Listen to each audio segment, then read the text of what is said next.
আসসালামু আলাইকুম। আমি কিছুক্ষণ আগে ২-৩ ঘন্টা আগে একটা ভিডিও পোস্ট করছিলাম। ব্রাহ্মণবাড়িয়া জেলা কসবা থানা দোজনগর গ্রামের একটা ভিডিও। কিছুক্ষণ আগে আপনারা দেখতে পাচ্ছেন যে পানির পরিমাণ কম ছিল। এখন আস্তে আস্তে যত সময় যাচ্ছে আস্তে আস্তে পানির পরিমাণ বাড়তেছে।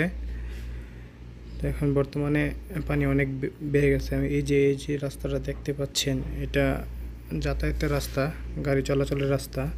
তো ইতিমধ্যে এই রাস্তাটা তলিয়ে গেছে। তো অনেকটাই বিপজ্জনক আর কি, গাড়ি চলাচল করা প্রায় অসম্ভব হয়ে পড়ছে। দেখেন আশেপাশে যা দেখতেছেন, পুরা পানি একবারে সাদা হয়ে গেছে। কিছুদিন আগেও এই জমি, এই যে জায়গাগুলো দেখতেছেন, এগুলোতে ধান গাছ লাগানো ছিল। এই যে দজনগর গ্রাম, জয়নগর গ্রাম, বিশনগরী গ্রাম, বট্টোডা, আরও অনেক গ্রাম, প্রায় ইন্ডিয়ার পানি